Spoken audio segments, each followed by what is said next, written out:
And this is Renee McGee from Macon, Georgia. Yes. And I have been following your website, Boston G.B.R. Right. To give very informative information about civil rights violations. Uh-huh. And I have an issue here in Macon that's very troubling. An issue where my son was violated. His rights are violated October 10th, 2000. And it's been covered up from 2000 to this date. The special report after he was forced to be put on intense probation for crimes he didn't commit. Mm-hmm. They made him plea bargain to possession with intent. They locked him up and told him that he wouldn't get out until he admitted to a crime. So that's what he was charged with. And again, he was put on 6 months intent. Surveillance officer by the name of Roger Stemridge. Mm-hmm. He was the surveillance officer that checked that night. Okay, okay. Probation officer named Walter Hurley. Okay, hold it right there. Hold on right there. Let's back up a little bit. Now, where is this? Where are you at? I'm in Macon. You're in Macon, Georgia. And you said this happened when? October the 10th of 2000. 2000. Okay, that's been a long time ago. Why you wait so long? You haven't been working on this case or what? Yes, I did. I filed a civil suit. Attorney filed a civil suit for me. But okay. A lot of information was withheld. Okay, all right, okay. But continue where you was going. I just want to make sure. Okay, I got you. Okay, continue what you were saying now. Okay. You was giving me a name. Yeah. Day, October the 10th of 2000, he reported, as he was supposed to Rogers, but he reported to Walter Hurley, who was his probation officer. But for some reason, Roger Stemridge, who was the surveillance officer, tested him for marijuana, tested him for drugs, and supposedly he was positive for marijuana. Mm-hmm. And he decided he was going to lock him up. Mm-hmm. Not his probation officer now, but his officer that works at night. So he was there like 1 o'clock during the day. But he'd already told him earlier, I got a bet on you that you're not going to make it off the intent. So what I'm told, he set that up to make him fail. After he proclaimed his positive, handcuffed him behind his back with his cuffs, and supposedly he ran. Mm-hmm. And I was told, they told him to run, and he pulled out he should have had probation office. But people ran in the way, probationers ran in the way, so he didn't have a clear shot, and they supposedly chased him down to the river, which just was like 1 street over, less than 200 yards. And they were surrounded, and what I was told that the office making police, the main one, called him and turned him over to Stemridge and Antonio Mitchell. And beat him severely. Beat him so bad they couldn't turn him in. So after that point, Mr. Roger Stemridge took out a gun and shot him 3 to 4 times, once point blank in the head. And after that, I was shot him in the river. I claimed they lost him. For 6 days, we looked for my son. On the 6th day, the body came up in the river. Supposedly, this man by the name of Danny Smith. What's her name? In the boat, riding back and forth. We're doing our process of looking. Especially that day, that Monday, on the 16th, which is 6 days after the incident, supposedly he pulled that body up. And that's what he told me. Mm-hmm. And reported it to Officer Tim Gray, that was near, standing there working at the fairground. Mm-hmm. And they called the probation officer Stemridge and told him that we found your boy. And immediately I heard he ran down to the river. He and Antonio Mitchell, he was a black probation officer, Roger Stemridge's wife. Roger Stemridge, I was told, has a history of abuse. Repeat that name again. Have a history of abuse. What do you mean by have a history of abuse? Well, I was told he was working for the Macon Police Department, and this was told to me by his supervisor, Terry Tamley. Back in the 90s, he worked as a Macon police officer.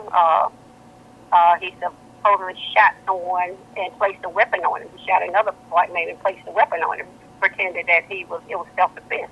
Mm-hmm. And they asked him to resign, either fire or resign, or they were fired. So that was in 1997. He left the Macon Police Department and went straight to the probation office. Okay. But you hear stories. There were so many people that kept coming to me, telling me, "Ma'am, this man committed crimes against me, he abused me." Okay. Okay. One person told me that he Oh, was a okay. That's enough on that. Let's go. Okay. Let's go on now. Go ahead. Yeah. Let's go get back on track with the crime. Let's continue on. Lead me on up on that. Okay. Like when the body came up, I was told that it was so bad that they tried to cover it up by putting mud on his face. They just threw the body back and forth in the mud, trying to cover up the bruises, Mm-hmm. the gunshot wounds, and the bruises on his body. And from that point, I was called and told that the body had appeared, and I went to the area. Mm-hmm. And I was told, especially by the deputy coroner, Lonnie Molly, that I couldn't identify the body. Matter of fact, I went to the police department detective bureau. They told me to go there and wait, and I could ID the body, but that didn't happen. Wait. You wait. I couldn't review the body or identify the body. The next day, they told me I could identify the body. I called back again. Lonnie Molly, the deputy coroner, told me again that, I can do it. So I asked him, I said, well, the autopsy, I want the body sent to Atlanta for a complete and thorough autopsy. And he said, well, that was going to be done in Macon. I was like, no, send the body to Atlanta. He said, no, ma'am, it's going to be done in Macon, because the same medical examiner would be doing the autopsy. So they did what they wanted to do. They did the autopsy here in Macon. It was done by Dr. Melissa Sims. Mm-hmm. And that was a major cover-up. Okay, now wait a minute. Let me interrupt you. Now I'm gonna ask you, if I interrupt you, please let me talk. Please let me talk when I ask you a question.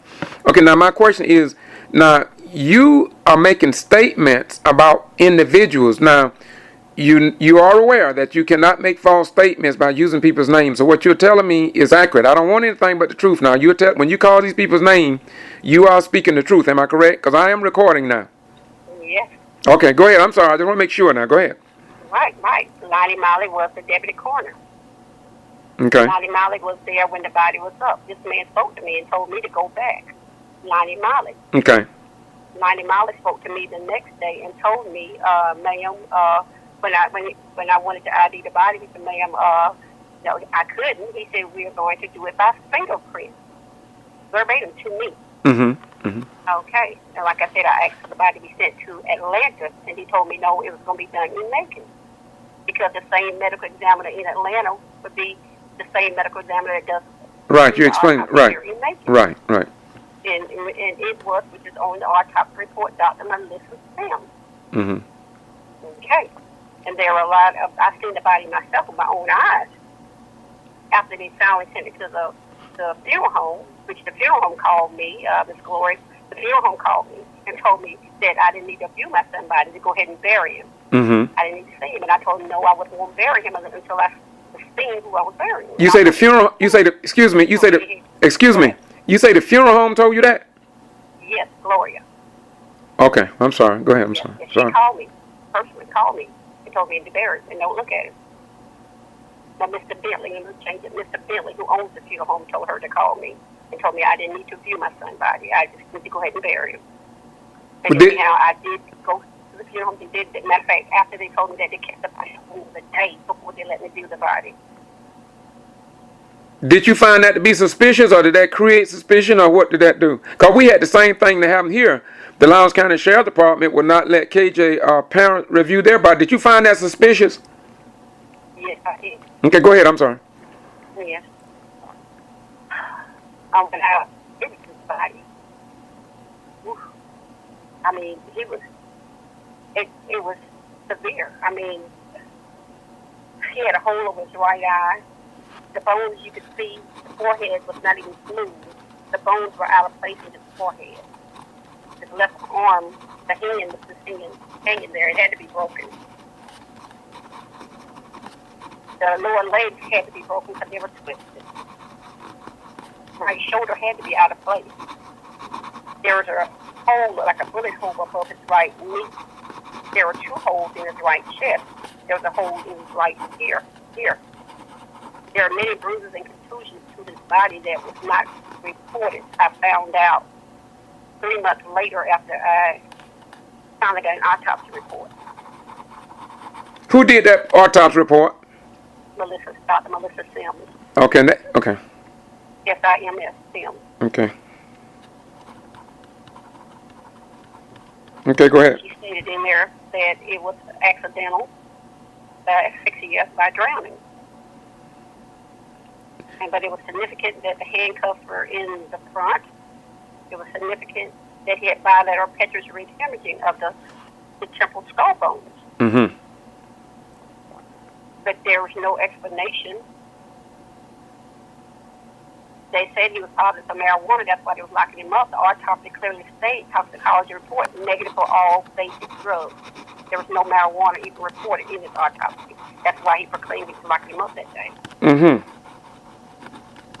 Yes, and then the probation officer, now if you say this person was positive, he proclaimed he threw away the test.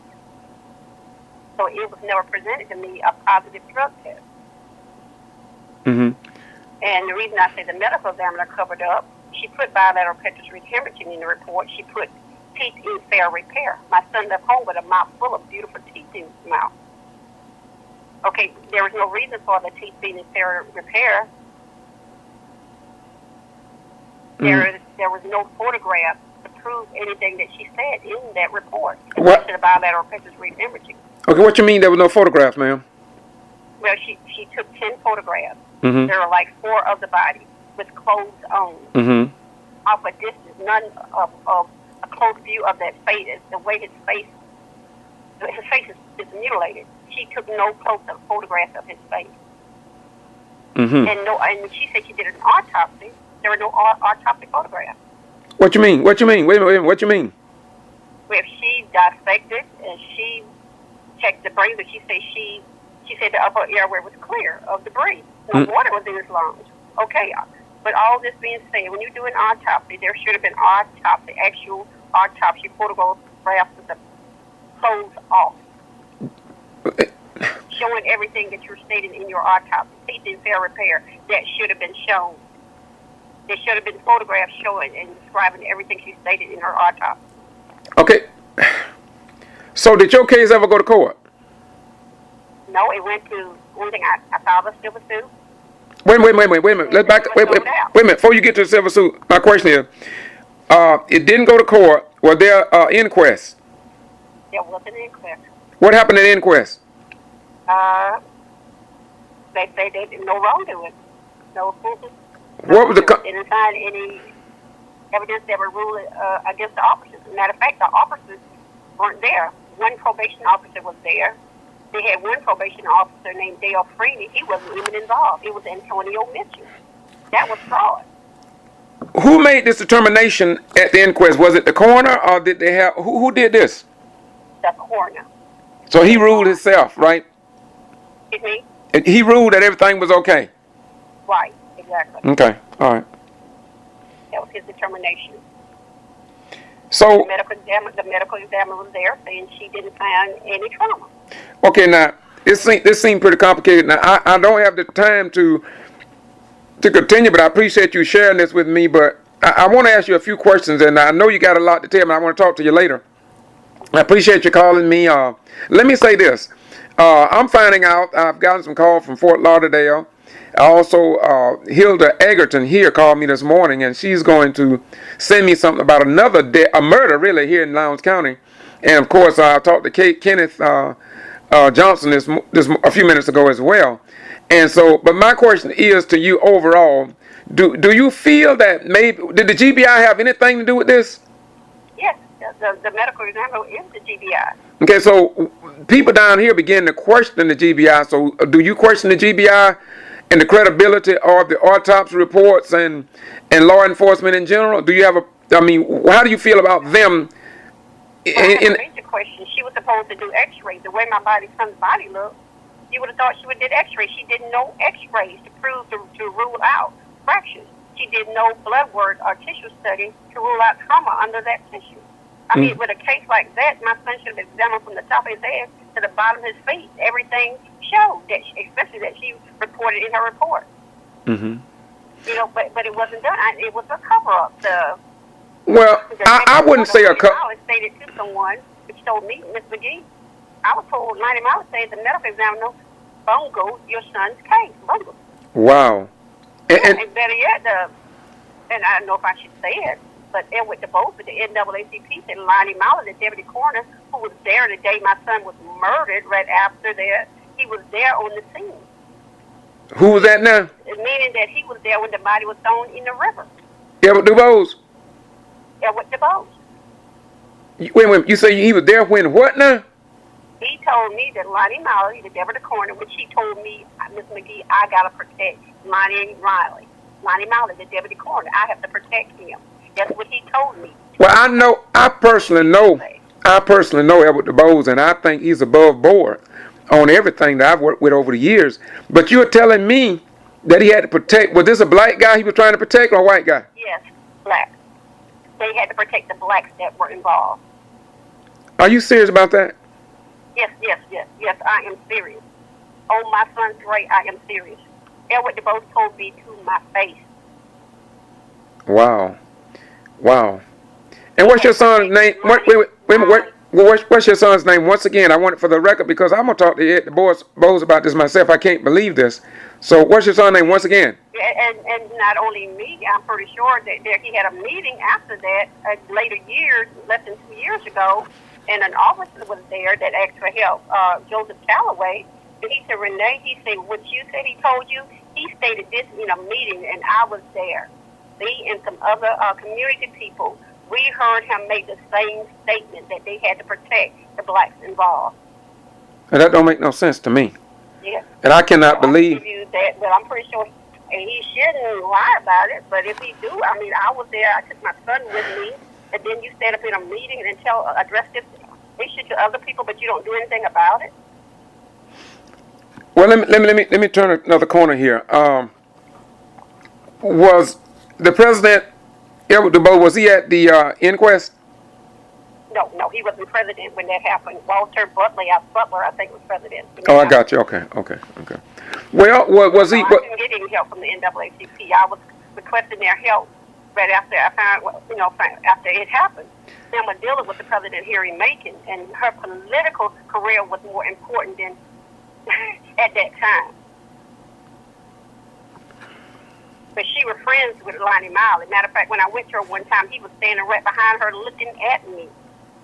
All right, okay. Now I'm just hearing your side of it. I'm gonna try to get another side of it. Because what about Patrick Davis? He's a good reporter up there and recorder up there. What did he play a part in this, or did he write about it? No, at that time I didn't know Mr. Davis. I just had I just happened to speak with him probably about 2 weeks ago. First time I ever spoke to him. Okay. Well, what about the local news media? Patrick Davis. And what about the local news? What about the local news media down here? We can't hardly get any coverage down here. Wait, just a minute, ma'am. Just a minute, please. Nobody wants to report that information about what happened to my son. And I spoke with one media, Channel 13, and this man told me, he said, Miss McGee, everybody at Channel 13, he said, everybody knows what happened to your son. But I was told one of the officers that was involved, Brent McGirt, his relative, Don McGirt, was the CEO at Channel 13. Brent McGirt no longer now works for the Macon Police Department. He got into some more trouble.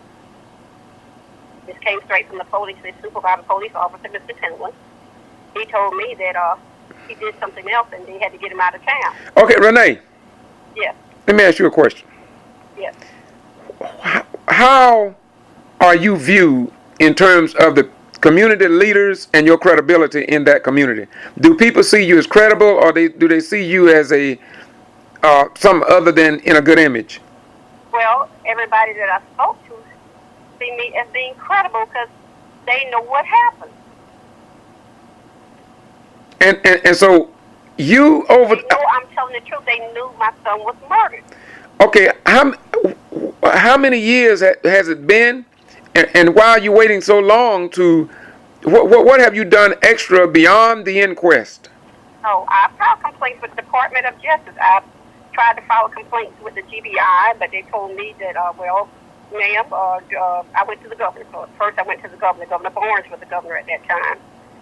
And he wrote some information to the G.B.R, And the person got in contact with me, but he was like, "Ma'am, do you think that they're going to tell on themselves?" He said, "I can't investigate because not by you telling me. I have to have some other individual, like a sheriff or the governor or somebody else, tell me to investigate." But I'm thinking, well, Governor Barnes, is asking you to look into this. I would have thought that just by him telling them that he would look into it, but he didn't. That was the G.B.R.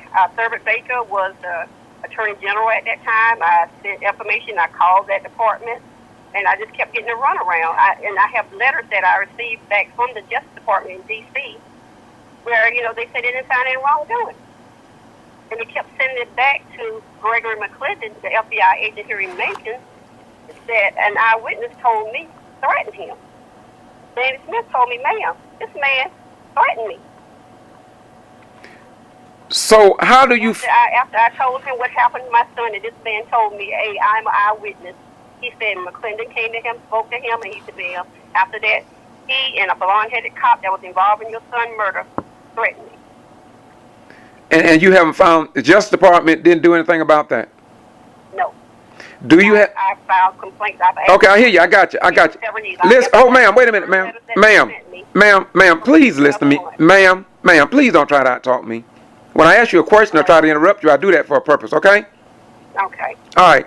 Now, you're saying that the Justice Department never gave you any response that you could digest and to be able to say that they actually tried to help you? No, I can't say that.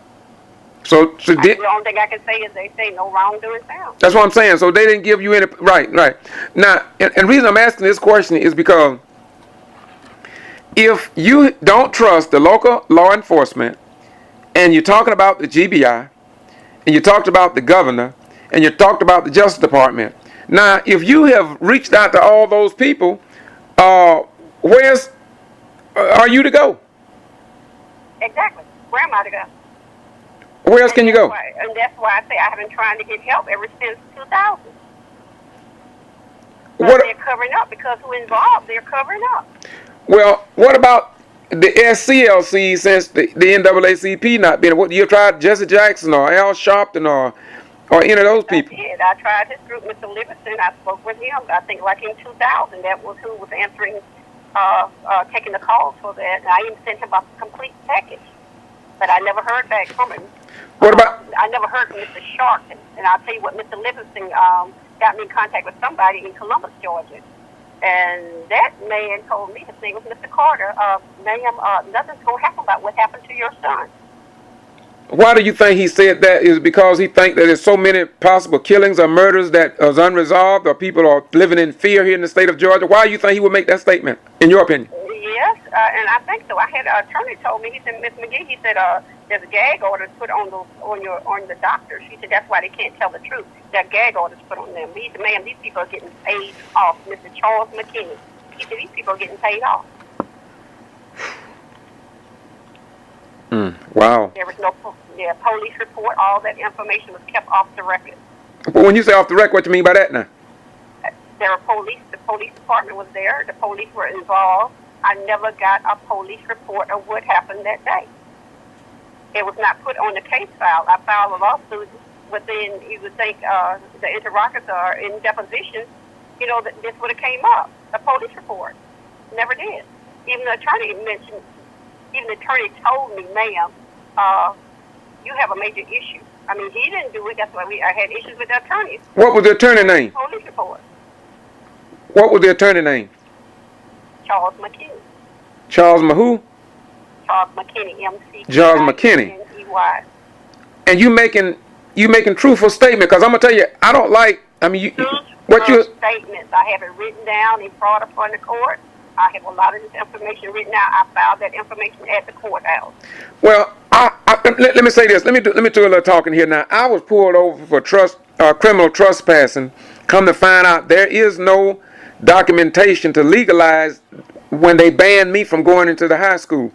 And so, from what I hear, it is not only in Lowndes County, it seems to be in Macon as well, that maybe Georgia is operating under a set of laws that they produced themselves, or short form, why do you think, because I'm concerned the same thing as here in Valdosta and Lowndes County, why do you think the Justice Department don't do more? Hello? Most of the time, it's usually blacks involved. My issue, it was a young white man that was murdered, and this white man, I was told, that murdered my son, he has a history of abuse, and he's been doing it for years. And I'm pretty sure the Justice Department. Run that by me again. Hello? Hello? Hello? Let me get cut off. Okay, go ahead.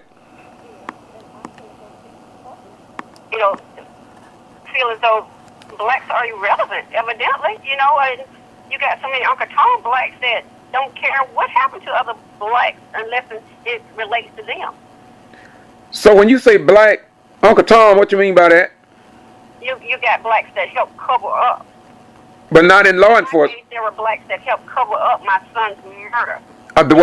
Was they in law enforcement? But they, you see? Was they in law enforcement? Yes, in law enforcement, deputy coroner. Yeah, you know, Service Baker was the attorney general at that time. Black. Excuse me, I'm getting interrupted again. Let me call you back, okay? Okay. This going better than I thought. I appreciate it. Sorry for the interruption there. Okay, go ahead now. Blackball for their positions, meaning that, they get these positions and they have to make sure that they do what these other people say to keep these positions. Even if that means covering up murders or violating people's civil rights, especially blacks. So you are another. I've been doing this since '75. So what you are saying is that I guess it's like if they have a black department head and blacks and whites employed, the black person is there just as a puppet, and he really have no voice, or he's so scared for his own, afraid for his own job that he can't stand up. Is that what you're saying? Exactly, and that's basically what this officer told me. Not basically, that's what he told me. Ma'am, I want to retire. Right, know what happened to your son? This Terrence Hemley, I'm calling his name. Right. He sat there at the Macon Police Department and said, ma'am, I'm going to tell you what happened to your son. Wow. He said, man, it was a setup. He told me the same thing he told Elwick DeBose. Then gave a written statement to Mr. Gibson and somebody else. Okay, but he told me, he said, ma'am, let me tell you what happened. After he told me he was set up, he said, ma'am, they chased him down to the river. Okay, and I said, well, I heard two white officers called him. One had a point there. He said, yes. Chris Bartley. And Gatlin. Wow. And they turned him over to Stimridge and Mitchell. Mitchell was black. Stimridge is white. He said they started beating him. They beat him so severely they couldn't take him in. Look at. And they said, I'm sorry. No, go ahead. No, go ahead. Then Stimridge fired a gun and started shooting. Then they started shooting. Right. Stimridge. Probation officer Stimridge started shooting. Was any of this brought out in the inquest? No, none of that. None of that. They controlled the inquest. The inquest was controlled by them. When I tried to make a suggestion or state, my attorney took me out of the courtroom and told me that he would throw me out of there. So you think your lawyer was in on it too? Yes, they were involved. Yes, that's why I fired 4 attorneys. So you're saying that the corruption in Georgia go that deep? That deep. And if it's that deep, that means members of law enforcement, black, must know that it's dangerous, and so therefore they have to go along because they can't. Well, we in a mess, ain't we? Yeah, right, but it's a real mess. Yeah, but then, this 13 years, almost 13, so it's 12 and a half years later, and people are still being murdered. There was a black man just murdered here this January. Well. And it was covered up. Well, I guess By an officer. We have the same. Well, we don't have so much the police officers down here so much, but we have trouble down here, and you know the thing about it, my beautiful sisters, that the Justice Department, they know about it. I think the young people are probably right, and I guess I'm gonna have to start saying it more. Personally, if they don't if they can't get no attention from the from the Defense Department, Justice Department, the GBI, law enforcement, then I see why young people, if they know what's going on, then I see why they're joining the gang, the Crips and the Blood, because they need some protection against, I guess, what they call the peacemakers. Exactly. That is so sad for what you do. I mean, you can't, when you go to the law, they know they can't go to the law. Worse yet, a lot of times the law is involved. I mean, there's things that have been happening to officers here that, well, it's not unthinkable. It makes you wonder. The criminality starts from the top to the bottom. Wow. Well, let me bring this in because I want to close this out now. But here's where I want to close this out. Could I get you to send me your full name? Send it to me through my email, and send me some. If you got any pictures, autopsy report, any pictures that you got, will you forward them to me so I can maybe take some of this what we talked about today and try to get it on the YouTube, and just hope that we have Oprah Winfrey or Al Sharpton or just maybe Jesse Jackson. I don't hear nothing from him no more. Maybe Jesse Jackson or somebody will start coming to Georgia and find out what's going on here in Georgia. I went over to Coffee County last year before last, and they put a noose around a farmer's neck over there, and to my knowledge, nothing has been done about that. And so send me that information, and let's see what we can see if somebody in the state of Georgia or outside of the state will be concerned about somebody outside of themselves.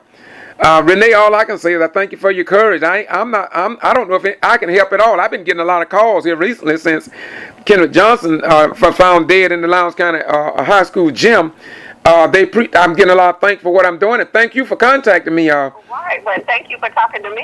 Because there are a lot of people that won't report issues like this, atrocity. There are a lot of atrocities that are not reported, that people don't even know about. Yeah. Well, down here we don't have any. We are a metro city down on this end of the state. When I was picked up for, I was denied the right to go to a public meeting and the high school graduation at Lowndes County, and the Valdosta Daily Times, our only newspaper, they wouldn't even cover the story. I went to the Valdosta Daily Times to talk to the editor, and they haven't gotten back to me yet. I went to all the TV stations, and they don't see it as news. But if I had broken into a convenience store, I would have been on a front page blast. Exactly. Let me tell you what your phone. Let me tell you what you've done this morning. That you weren't allowed to go to a graduation.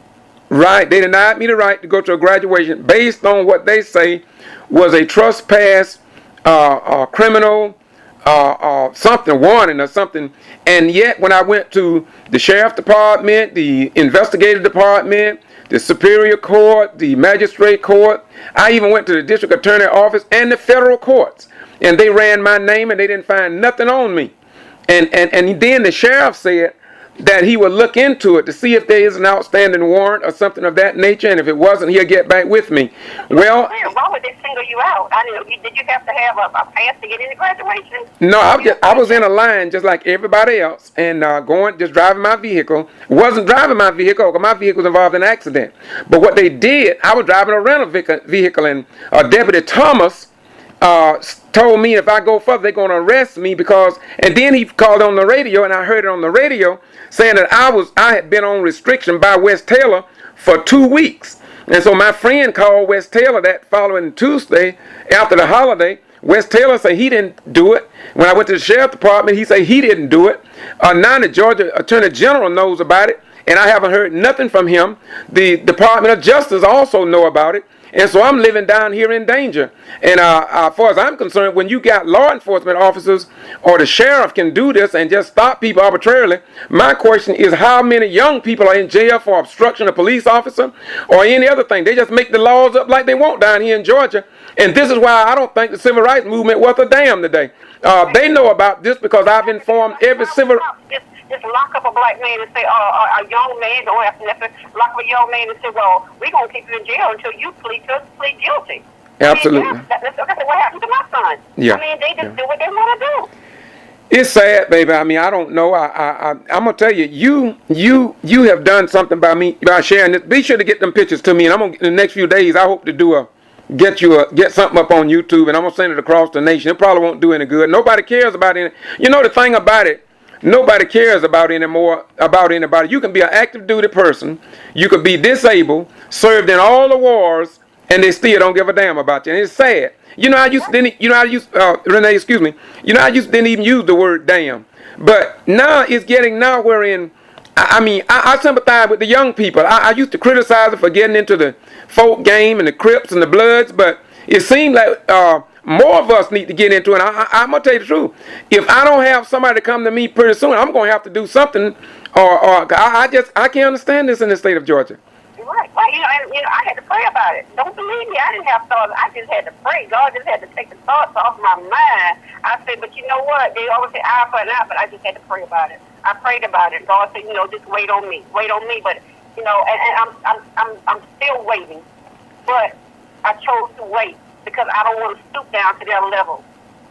I don't want to murder anybody. I don't want to stoop down to their level. No, we got to follow another path because violence only beget violence. But we to the point now wherein if they push you to the wall, we're not going to have a choice. And I think that's what they want us to do. I really think they want. That's what they accused my son and I of putting a bomb in the probation office. I mean, you got cameras around here, people all around. And I'm asking for help. I go to the FBI department, thinking that we're going to talk about what happened to my son. He's like, "Oh, did you and your son put a bomb in the probation office?" I said, "No." I said, "We don't mess with bombs. That's the most blacks. How many blacks you ever hear of setting a bomb? And during that time anyhow." And I'm like, I wouldn't even stoop to that level. We got accused of putting a bomb in the probation office. But I've never seen a bomb go off or, Well, just between, I'm really going to bring this to a close, but personally, I believe that they are trying to force the black community to resort to violence like we did and start burning things down. And that's so sad because we can avoid all of this if somebody in this country would only stand up for what the founding fathers said this country was all about. And it's so sad because our young... A lot of us have forgotten the price that was paid, and we still paying the price. Yeah. A lot of us are still being murdered unlawfully. And so in a way, to me, feel like jail is another form of slavery. That's what they tell me. It seems like to me, people don't quite understand that the young black kids in particular, they don't have nothing to live for and everything to die for. And if we get back to the 60s, I don't know what can happen because can't nobody control these young black boys now. They have seen their father, their mother, their grandparent, and here we are going through the same. I just don't know who can control the young people if something happens off like the Justice Department and members of law enforcement and the preachers, the pastors. I can't understand why the pastors not getting involved. The pastors used to be the keystones for justice, but they all scared now. Yeah, and then a lot of them just don't want if they get their five, they don't want their benefits that they will possibly get or are getting. They don't want that interrupt. They stand out.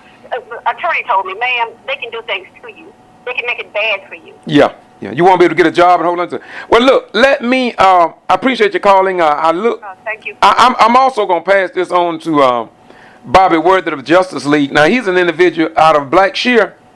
Yes. Now he seemed to be a person that is not afraid, and so he may come and take it up. And I've also been looking at the new Black Panther Party, and I look at that because they did with the Zimmerman case down there. I understand that they contributed to that when everybody else was scared.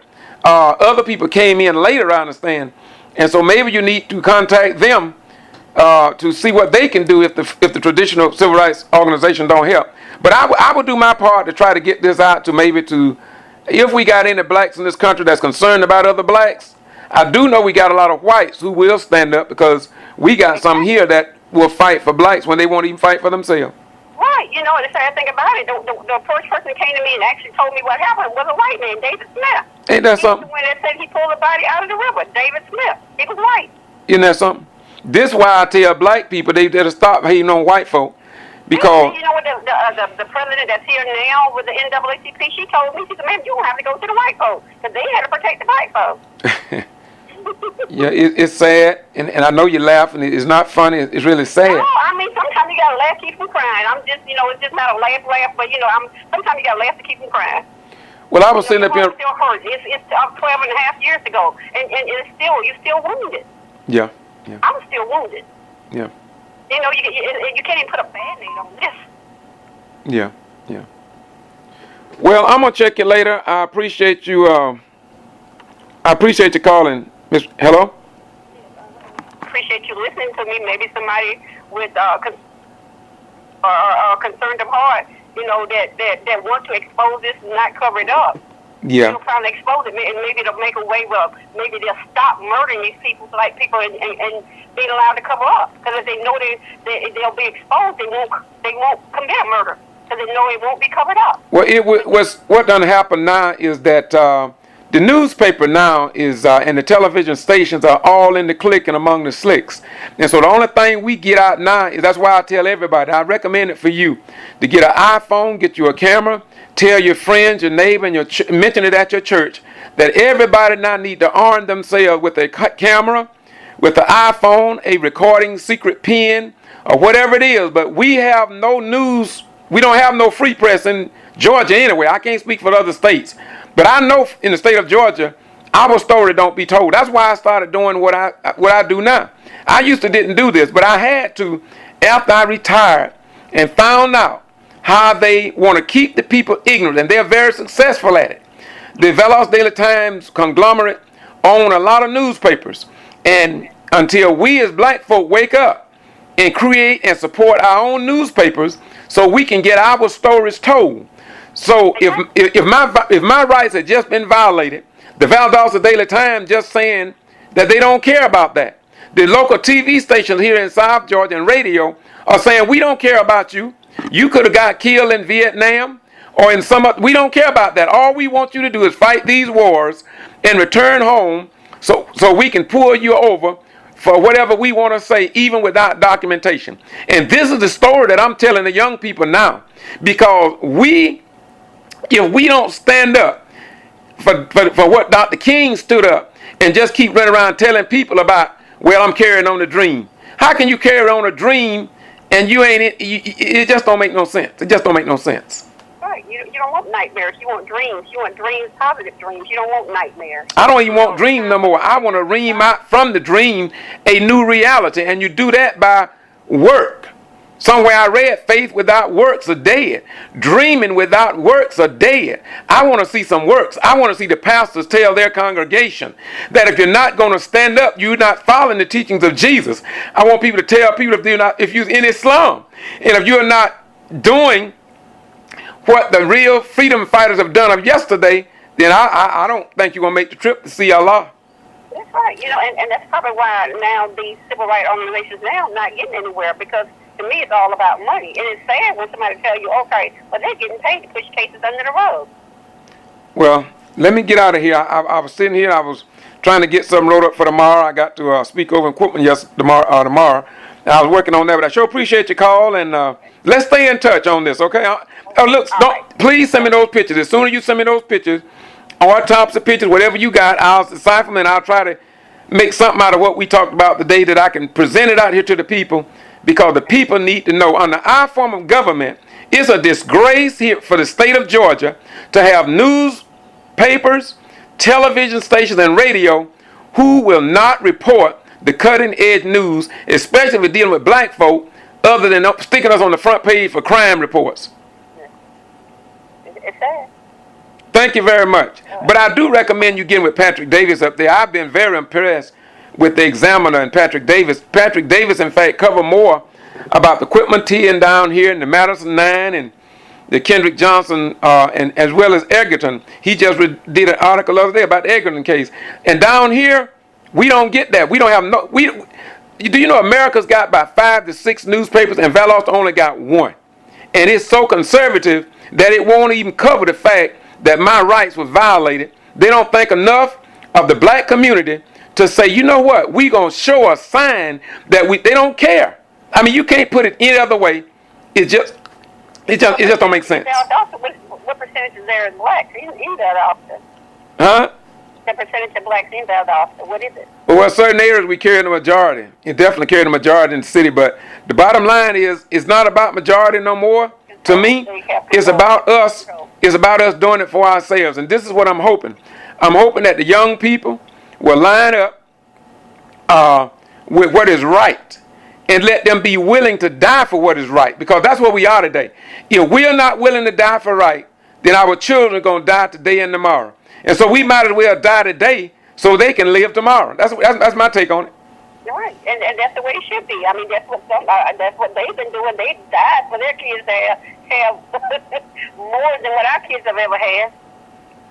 Well, look here. You have a nice day. Thank you for calling me. And like I say, the other lady called me from Fort Lauderdale.